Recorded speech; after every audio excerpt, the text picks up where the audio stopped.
So hi guys, welcome back to my channel. Guys, ಇವತ್ತು ಒಬ್ಬ ಯಾವ ಬಟ್ಟೆ ಹಾಕೊಳ್ಳಿ ಅಂತಲೇ ಗೊತ್ತಾಗ್ತಿಲ್ಲ. ಕೊನೆಗೆ ಫಾರ್ಮಲ್ಸ್ ಹಾಕೊಳ್ಳೋದ ಅನ್ಕೊಂಡು ಹಂಗೆ ಪಂಚೆ ಹಾಕೊಳ್ಳೋದು ಅಂತಲೂ ಅನಿಸ್ತು. ಹೊಸ ಬಟ್ಟೆಗಳದ್ದು ಟ್ಯಾಗ್ ಕಿತ್ತಾಕ್ತೀವಲ್ಲ, ಮಜನೇ ಬೇರೆ. ಗೈಸ್, ಫಾರ್ಮಲ್ ಪ್ಯಾಂಟಲ್ಲಿ ಈ ಥರ ಕಾಣಿಸ್ತಿದ್ದೆ ನಾನು, ಹಂಗೆ ಪಂಚಲಿ ಈ ಥರ ಕಾಣ್ತಿದೆ. ಗೈಸ್, ಇವತ್ತು ಮನೆ ಹತ್ರ ಅದಾಗದೇ ಬಂದು ಹಸು ನಿಂತಿತ್ತು. ಸೊ ನಮ್ಮಮ್ಮ ಹಂಗೆ ಪೂಜೆ ಮಾಡ್ಬಿಡ್ತೀನಿ ಅಂತ. ಗೈಸ್, ನಮ್ಮ ಏರಿಯಾದಲ್ಲಿ ಆಲ್ಮೋಸ್ಟ್ ಎಲ್ಲರೂ ಹಿಂಗೆ ಪೂಜೆ ಮಾಡೋದು. ಫಸ್ಟ್ ಕಾಲು ತೊಳಿತಾರೆ, ಕಾಲಿಗೆ ನೀರು ಹಾಕ್ಬಿಟ್ಟು, ಆಮೇಲೆ ಹಸುಗೆ ಅರ್ಶಿನ ಕುಂಕುಮ ಹಾಕಿ ಹಣೆಗೆ, ಹಂಗೆ ಕಾಲು ಬಾಲಕ್ಕೆಲ್ಲ ಹಾಕ್ತಾರೆ. ಗೈಸ್, ಈ ಹಸುಗೆ ಬೆಳಗಿಂದ ಗಾಬರಿ ಮಾಡ್ಬಿಟ್ಟವ್ರೆ. ಒಂದು ಸ್ವಲ್ಪ ಗಾಬರಿ ಆಗ್ಬಿಟ್ಟಿತ್ತು. ಕಾಲಿಗೆ ಕುಂಕುಮ ಹಾಕೋದ್ರೆ ನಮ್ಮಮ್ಮ ಒದ್ದೇ ಬಿಡ್ತಿತ್ತು. ಆಮೇಲಿಂದ ಹಸುಗೆ ಪೂಜೆ ಎಲ್ಲ ಮಾಡಿ, ನಮ್ಮನೇಲಿ ಎಳ್ಳು ಬೆಲ್ಲ ಮಾಡಿದ್ರು. ಅದನ್ನ ಹಸುಗೆ ಒಂದು ಸ್ವಲ್ಪ ತಿನ್ನಲಿ ಅಂತ ಕೊಟ್ಟರು. ಹಂಗೆ ನಮ್ಮ ದಾದನ ಹತ್ರ ಹೋಗೋಣ ಅಂತ ಬಂದರೆ ಹಸುನೆಲ್ಲ ಅವರು ರೆಡಿ ಮಾಡಿ ಮಡಗಿದ್ರು, ಅರ್ಶಿನ ಎಲ್ಲ ಹಾಕಿ. ಎಲ್ಲ ಹಸುಗಳು ಎಳ್ಳು ಬೆಲ್ಲ ತಿನ್ಕೊಂಡು ಚೆನ್ನಾಗಿದ್ರೆ ಇದು ನೋಡಿ ಮಲಗೈತೆ ಸೋಂಬೇರಿ ಥರ. ನಾನು ನಮ್ಮ ದಾದ ಹಂಗೆ ಕಬ್ಬು ತರಕ್ಕೆ ಬಂದಿದ್ವಿ.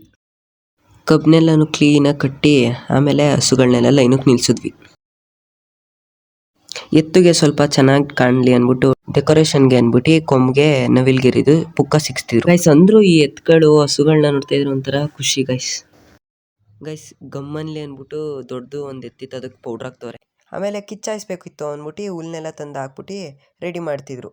ಆಮೇಲೆ ಏನೇನು ಮಾಡಿದ್ವಿ ನೀವೇ ನೋಡಿ ಗೈಸ್.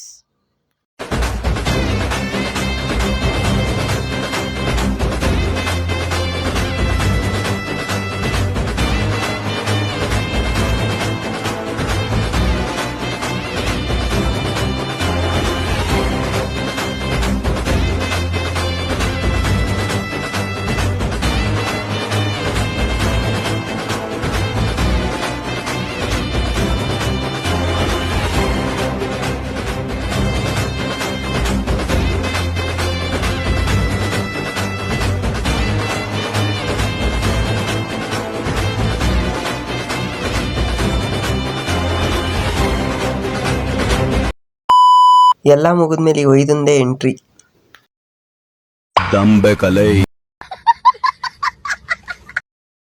ಸೊ ಇವತ್ತು ಮಿನಿ ವ್ಲಾಗ್ ಇಷ್ಟೇ ಗಾಯ್ಸ್. ಇಷ್ಟ ಆಗಿದ್ರೆ ಲೈಕ್ ಮಾಡಿ, ಶೇರ್ ಮಾಡಿ, ಸಬ್ಸ್ಕ್ರೈಬ್ ಮಾಡಿ, ಇನ್ಸ್ಟಾಗ್ರಾಮಲ್ಲಿ ಫಾಲೋ ಮಾಡ್ಕೊಳ್ಳಿ. ಬಾಯ್ ಬಾಯ್.